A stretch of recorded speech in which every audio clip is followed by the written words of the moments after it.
நண்பர்களே, போற போக்க பார்த்தா நம்ம ஃபேட்மேன் அண்ணாச்சி டைட்டில் வின் பண்ணிருவார் போலயே. ஏன்னா ஃபேட்மேன் அண்ணாச்சி தான் ப்ரோமோல வந்துகிட்டே இருக்காரு. ஒரு ப்ரோமோ விடாம எல்லா ப்ரோமோலயும் கண்டிப்பா ஃபேட்மேன் அண்ணாச்சி ஏதாவது ஒரு ஓரத்துல இருக்காங்க. அப்படி பார்க்க போனா எனக்கு என்னமோ டைட்டில் வின்னர் நம்ம ஃபேட்மேன் அண்ணாச்சின்னு நினைக்கிறேன். ஏன்னா கடைசி நாட்கள்ல உழைப்பு போட்டுட்டு இருக்காங்கல்ல, உழைப்பு போடுற ஒரு நபருக்கு தான் கண்டிப்பா அந்த டைட்டில் போனோம் அப்படிங்கிறது மக்களாகிய உங்களோட தீர்ப்பா இருக்குது. அந்த வகையில் எனக்கு என்னமோ ஃபேட்மேன் அவர்களுக்கு அந்த டைட்டில் போனா கரெக்டா இருக்கும்னு எனக்கு தோணுது. என்னையா பேசுறேன்னா ப்ரோ, என்ன ப்ரோ நடக்குது? 95 நாள் மாதிரியா இருக்கு. நீங்க சொல்லுங்களா, இது பார்க்க 95 நாளா 96 நாளாப்பா? 96 நாள் மாதிரியா இருக்கு இந்த வீடை பார்க்க. இப்போ வரது சண்டை சண்டை சண்டை, அதுவும் கரெக்டான சண்டை இல்லை, ஒரு கரெக்டான சண்டை இல்லை, சும்மா நாச்சுக்கு எதுக்காக சண்டை போட்டுட்டே இருக்காங்க. எனக்கு என்னமோ இப்போ இந்த சண்டையை கூட ஃபேட்மேன் அவர்கள் தான் ஏதோ கிண்டி விட்ட மாதிரி எனக்கு ஃபீல் ஆகுது. உண்மையாங்க, எனக்கு இப்போ கூட இந்த சண்டே வந்து ஃபேட்மேன் தான் ஏதோ ஒன்று பண்ணி சும்மா ரெண்டு பேரும் பேச வச்சு பஞ்சாயத்தை உண்டு பண்ணிட்டாங்கன்னு எனக்கு தோணுது. எனக்கு தெரிஞ்ச வரத்துக்கு எந்த ஒரு சீசன்ல இந்த கடைசி நாளுக்கு வரத்துக்கு இப்படி ஒரு சண்டையை போட்டுட்டே வந்திருப்பாங்களான்னு கேட்டீங்கன்னா எனக்கு தெரிஞ்சு வாய்ப்பே இல்லை. கடைசி நாட்கள் அது கடைசி வாரங்கள் எக்ஸ்கண்டேஷன் உள்ள வரும்போது அவங்களுக்குள்ள இருக்க சின்ன சின்ன மனக்கருத்துக்களை மட்டும் சொல்லி அப்பப்போ பேசி முடிப்பாங்களே தவிர இதே மாதிரி ஃபினாலே நெருங்க சண்டையா போட்டு நடக்க மாட்டாங்க. பார்க்கவே நல்லா இல்ல. அந்த டாப் 5ல இருக்க போட்டியாளர்கள் இன்னொருத்தையும் சண்டை போட்டுட்டு இருக்குது. பார்க்க எப்படி இருக்குன்னா ரொம்ப மோசமா இருக்கு. எப்படியே பார்க்க ரொம்ப மோசமா இருக்குது. இது நேத்து நைட்ல இருந்து ஆக்சுவலி அவங்க ரெண்டு பேருக்கு போஞ்சிட்டே இருக்கு ப்ரோ. யாருக்கு? நம்ம ஜாக்லினுக்கும் சௌந்தர்யாக்கும் நேத்து நைட்ல இருந்தே போஞ்சிக்கிட்டே வந்திருக்கு. அது எதுக்குன்னே தெரியல. இதுல நம்ம சௌந்தர்யா சைடுல இருந்து பார்த்தா சௌந்தர்யா வந்து ஜாக்லின் நிறைய இடங்கள்ல சமைக்க விடல. ஜாக்லினை பொறுத்தவரைக்கும் கிச்சனுக்குள்ளே விட மாட்டுக்கா, நிறைய நேரங்களில் சமைக்க கூட விட மாட்டுக்கா. அவ தான் அந்த ஸ்பேஸ் எப்பவுமே எடுத்துக்கிறோம், நாங்கெல்லாம் பண்ணவே கூடாது. அப்ப நாங்களாம் எப்ப அந்த கிச்சன் சைட்ல போறது, நீங்க மட்டும் தான் அந்த கிச்சன்ல இருப்பீங்களான்னு சொல்லிட்டு சௌந்தர்யா சொல்லிட்டு இருக்காங்க. ஜாக்லினை பொறுத்தவரைக்கும் எனக்கு கொடுத்த வேலையை நான் பார்க்குறேன். இப்போ எனக்கு வந்து சமைக்க சொல்லி நான் சமைச்சிட்டு போறேன். அந்த சமைக்க கொடுத்ததே வாங்கிட்டு நான் எதுக்கு கொடுத்துட்டு போனேன்? எனக்கு தானே கொடுத்தாங்க அந்த வேலையை, நான் பார்த்துட்டேன்னு சொல்லி அவங்க ஒரு பாயிண்ட் வைக்கிறாங்க. மாற்றி இந்த கப்புக்கு சண்டை போட்ட மாதிரி தெரியல, முட்டை போடுறதுக்கு சண்டை, அப்படியே முட்டை பொறிக்கிறதுக்கெல்லாம் பஞ்சாயத்து பண்ணிட்டு இருக்காங்க. அதே மாதிரி இப்போ இந்த முதல் ப்ரோமோல கவனிச்சா தெரியும், ஃபேட்மேன் என்னாச்சு தான் ஏதோ ஒரு வேலையை பார்த்துருக்காங்க. இந்த பக்கம் இப்போ ஜாக்லின், இந்த பக்கம் சௌந்தர்யா, ரெண்டு பேரும் உட்கார வச்சு அதை பேசிட்டு இருக்காங்க.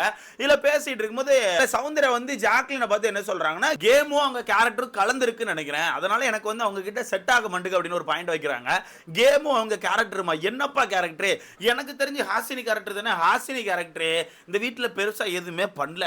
பாட்டுக்கு ஜாலியா அங்கேயும் சுத்திட்டு இருக்க தவிர ஒரு பஞ்சாயத்தோ இல்ல யார்கிட்டயாச்சும் வன்மத்தை காட்டணுமோ எதுவுமே இல்லை. நானே ஜாக்லினை புதுசா பாக்குறேன்.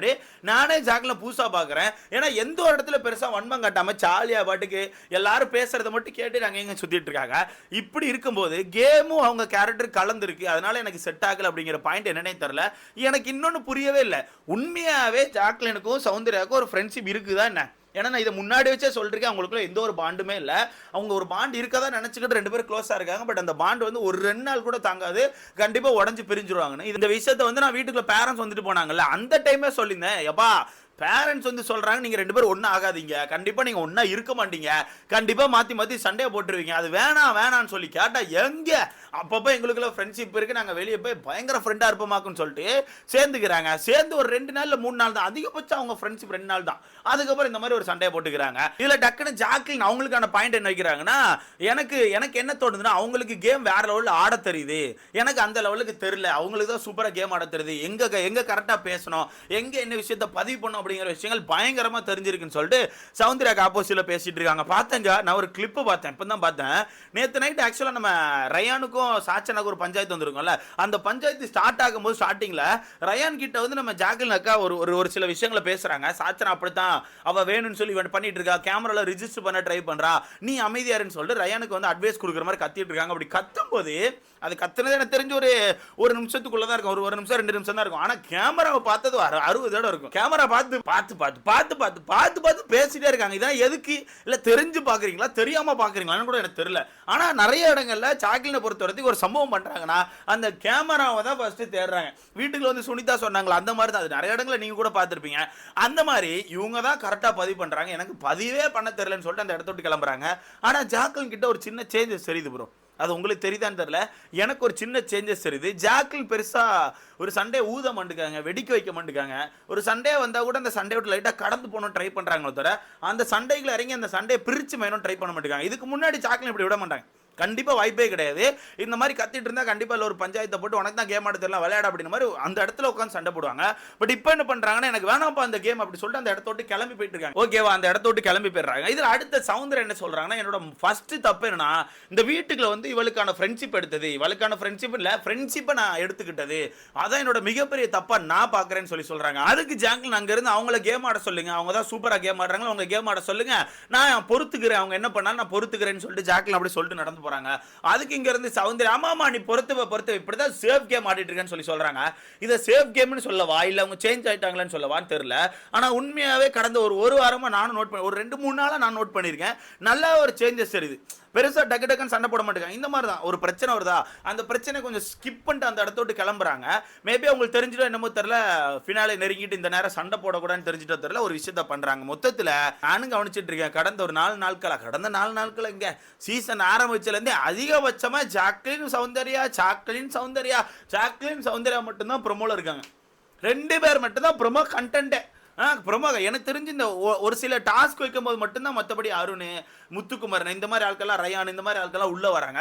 மற்ற டைம் 24 ஜாக்லின் சௌந்தர்யா தான். ஆனால் அந்த சண்டை பெரிய சண்டையா இருக்குமான்னு கேட்டால் வாய்ப்புகளே கிடையாது. வேணா இப்போ எபிசோடு இப்போ லைவ் கூட பாருங்களேன், லைவ்ல போய் பார்த்தீங்கன்னா அது ஒரு மாதிரி டக்குன்னு முடிஞ்சிடும். அது ஒரு பெரிய சண்டையா கூட இருக்காது. ஆனால் அதை தான் ப்ரோமோ கட்டாக எடுக்கிறாங்க. இதில் ஃபேட்மேன் அவர்கள் நல்லா கவனிச்சா செம்மையா ஒரு கேம் போடுறாங்க ப்ரோ.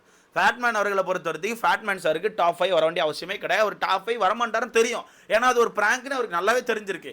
இருந்தாலுமே வீட்டுக்குள்ள இருக்க அந்த கேமை மாற்றி விடணும், நம்மளுக்கு ஒரு சான்ஸ் கொடுத்துருக்காங்க, முடிஞ்ச அளவுக்கு அந்த ஒரு கேமை மாற்றணும்னு சொல்லி தான் ஃபேட்மேன் இந்த ஒரு வேலையை பார்த்துட்டு இருக்காங்க. சிம்பிளாக சொல்லிட்டா ப்ரோ, இவங்க 2 பேரும் மாற்றி அடிச்சிட்டு இருந்தா இவங்க 2 பேருக்கான ஓட்டுகள் சில பேருக்கு டவுன் ஆகும், சில பேருக்கு ஹை ஆகும். ஓகேவா, இந்த ஒரு வேலையை தான் ஃபேட்மேன் சார் கையில் எடுக்கிறாங்க. ஏன்னா இப்போ முத்துக்குமாரனுக்கு ஓப்பனாக போய் ஒரு சப்போர்ட்டை கொடுத்தா கண்டிப்பாக மக்கள் கண்டுபிடிச்சாங்க.